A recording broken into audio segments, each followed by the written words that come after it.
سامعین و ناظرین حضرات، ہم سے ایک صاحب نے سوال کیا کہ کچھ لوگ یہ عقیدہ رکھتے ہیں کہ انبیاء مر کر مٹی میں مل گئے۔ ذرا حدیث کی روشنی میں اس کو آپ واضح کر دیں، ایک بیان ضرور ڈال دیں۔ تو سامعین، ہم بتاتے ہیں کہ انبیاء کرام زندہ ہیں، انبیاء کرام زندہ ہیں، مردہ نہیں۔ حدیث پاک کی روشنی میں ہمارے اس بیان کو سنیے، انشاءاللہ ایمان تازہ ہو جائے گا۔ مختصر سا بیان ہے، لیکن پورا بیان سنیں گے تو بہت زیادہ معلومات حاصل ہوگی، اور بات سمجھ میں آئے تو دوسروں تک بھی اس کو پہنچا دیجئے، دوسروں تک بھی شیئر کر دیجئے، تاکہ وہ بھی اس جانکاری سے فائدہ حاصل کر سکیں اور اپنے دشمنوں کو جواب دے سکیں کہ انبیاء کرام زندہ ہیں، انہیں روزی دی جاتی ہے۔ حدیث پاک سماعت کیجئے۔ عن ابی الدرداء قال قال رسول اللہ صلی اللہ تعالی علیہ وسلم ان اللہ حرم علی الارض ان تأکل اجساد الانبیاء فنبی اللہ حی یرزق او کما قال صلی اللہ تعالی علیہ وسلم۔ بہت پیاری حدیث پاک ہے، کوئی چٹکلا نہیں ہے، کوئی کہانی نہیں ہے۔ حضرات، یہ حدیث پاک کی بات ہے، اس کو غور سے سنیے، توجہ کے ساتھ سنیے، اور ان لوگوں کو منہ توڑ جواب دیجئے جو نبیوں کی شان میں، انبیاء کی شان میں گستاخی کرتے ہیں۔ اس حدیث پاک کے راوی حضرت ابو درداء رضی اللہ تعالیٰ عنہ، وہ فرماتے ہیں کہ اللہ کے رسول دانۂ غیوب صلی اللہ تعالیٰ علیہ وسلم نے ارشاد فرمایا کہ خدا تعالیٰ نے زمین پر انبیاء کرام علیہ الصلوۃ والتسلیمات کے جسموں کو کھانا حرام فرما دیا ہے۔ کیا فرماتے ہیں ہمارے نبی؟ فرماتے ہیں کہ خدا تعالیٰ نے، اللہ تبارک و تعالیٰ نے زمین پر انبیاء کرام علیہ الصلوۃ والسلام کے جسم کو کھانا حرام فرما دیا ہے، لہذا اس سڑے ہوئے دیوبندی کا جواب ہوا۔ یہ کسی دنیا دار کی بات نہیں ہے، بلکہ اللہ کے رسول کی بات ہے۔ وہ فرماتے ہیں کہ اللہ نے زمین پر انبیاء کرام علیہ الصلوۃ والتسلیمات کے جسموں کو کھانا حرام فرما دیا ہے۔ منہ توڑ جواب دیجئے ان سڑے ہوئے دیوبندیوں کو، وہابیوں کو، نجدیوں کو، غیر مقلدوں کو۔ آگے فرمایا فَنَبِيُّ اللَّهِ حَيٌّ يُرْزَقُ، لہذا اللہ کے نبی جتنے بھی ہیں سب زندہ ہیں۔ فَنَبِيُّ اللَّهِ حَيٌّ، کیا فرمایا؟ لہذا اللہ کے نبی زندہ ہیں، یرزق، اور وہ رزق دیے جاتے ہیں۔ لہذا بات بالکل حدیث پاک سے صاف ہو گئی کہ انبیاء کرام زندہ ہیں، زمین بھی انبیاء کرام کے جسم کو نہیں کھا سکتی، کیونکہ اللہ تبارک و تعالی نے زمین پر انبیاء کرام علیہ الصلوۃ والسلام کے جسموں کو کھانا حرام فرما دیا ہے۔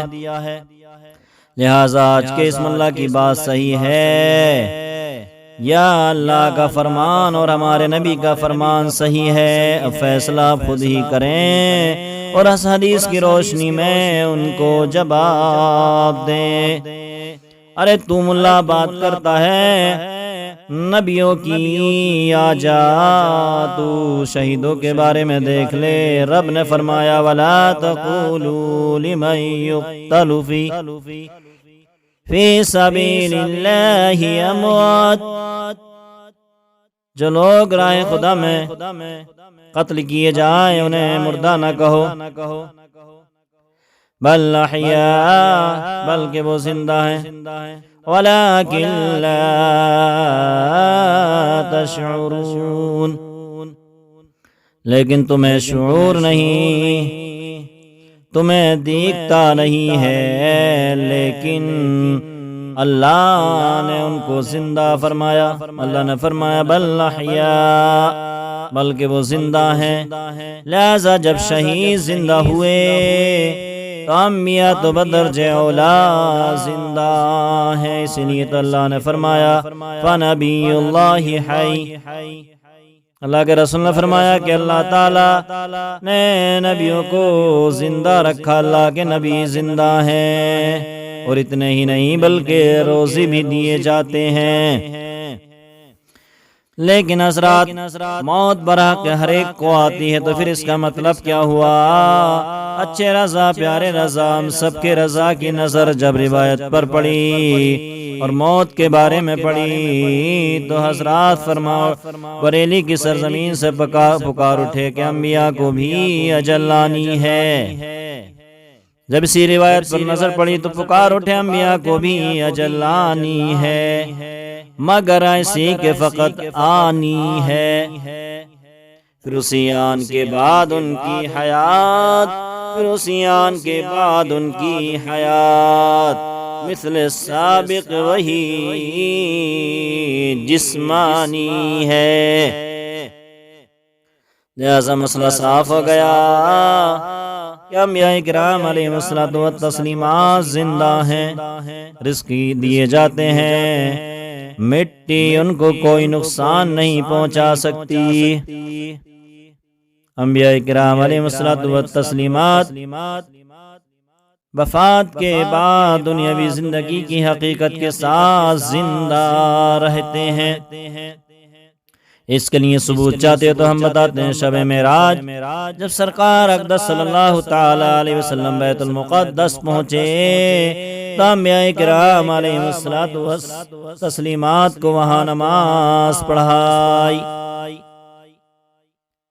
جو پہلے نبی تھے ہمارے نبی نے، آپ سے پہلے نبی جو دنیا میں آ چکے تھے اور دنیا سے تشریف لے جا چکے تھے، معراج کی رات میں ہمارے سرکار نے انبیاء کرام علیہ الصلوۃ والتسلیمات کو بیت المقدس میں نماز پڑھائی اور انہوں نے نماز پڑھی۔ اگر انبیاء کرام علیہ الصلوۃ والسلام بعد وفات انتقال کے بعد زندہ نہ ہوتے تو بیت المقدس میں کیسے اکٹھا ہوتے اور نماز پڑھنے کے لیے کیسے آتے؟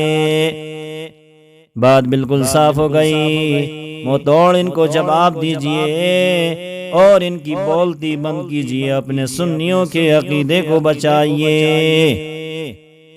کیونکہ جس نے اتنا کہا کہ انبیاء مر کر مٹی میں مل گئے معاذ اللہ، وہ ایمان سے خارج ہے۔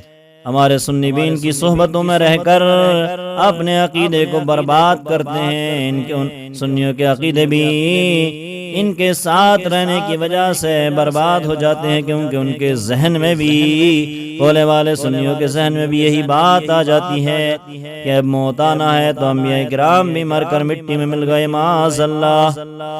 ہاں سنیوں یہ عقیدہ رکھو کہ موت برحق ہے، ہر ایک کو مرنا ہے، لیکن انبیاء کرام کے جسموں کو مٹی نہیں نقصان پہنچا سکتی۔ انبیاء کرام کی زندگی جسمانی حقیقی دنیاوی ہے، شہیدوں کی طرح صرف معنوی اور روحانی نہیں ہے۔ جب شہیدوں کی طرح معنوی اور روحانی نہیں ہے تو حضرات انبیاء کرام علیہ السلام کا ترکہ نہیں تقسیم کیا جاتا۔ کیا ہے؟ اسی لیے انبیاء کرام علیہ السلام کا ترکہ نہیں تقسیم کیا جاتا۔ اے نادان سن لے، تو مرے گا تیرا ترکہ تقسیم کیا جائے گا، تیرا باپ مرا تو ترکہ تقسیم کیا گیا، تیرا دادا مرا ترکہ تقسیم کیا گیا، لیکن انبیاء کرام علیہ السلام کا ترکہ نہیں تقسیم کیا جاتا، اور نہ ہی ان کی بیویاں دوسرے سے نکاح کر سکتی ہیں۔ اگر تو یہ فرق سمجھنا ہے تو سمجھ لے، لیکن شہیدوں کا ترکہ تقسیم ہوتا ہے، جو وہ مال چھوڑتے ہیں وہ تقسیم ہوتا ہے، اور ان کی بیویاں عدت گزارنے کے بعد دوسرے سے نکاح کر سکتی ہیں۔ اے نادان فرق ظاہر ہو گیا، سن لے۔ انبیاء کرام علیہ السلام کی زندگی برزخی نہیں، بلکہ دنیاوی ہے۔ بس صرف فرق یہ ہے کہ ہم جیسے لوگوں کی نگاہوں سے اوجھل ہیں، ہم جیسے لوگوں کی نگاہوں سے چھپے ہوئے ہیں، کیونکہ بزرگوں کا ارباب تحقیق اور ارباب علماء کے نزدیک یہ بات ثابت ہے کہ سرکار اقدس صلی اللہ تعالی علیہ وسلم حقیقی دنیاوی زندگی کے ساتھ زندہ ہیں، ان پر روزی پیش کی جاتی ہے۔ کیا؟ ان پر روزی پیش کی جاتی ہے۔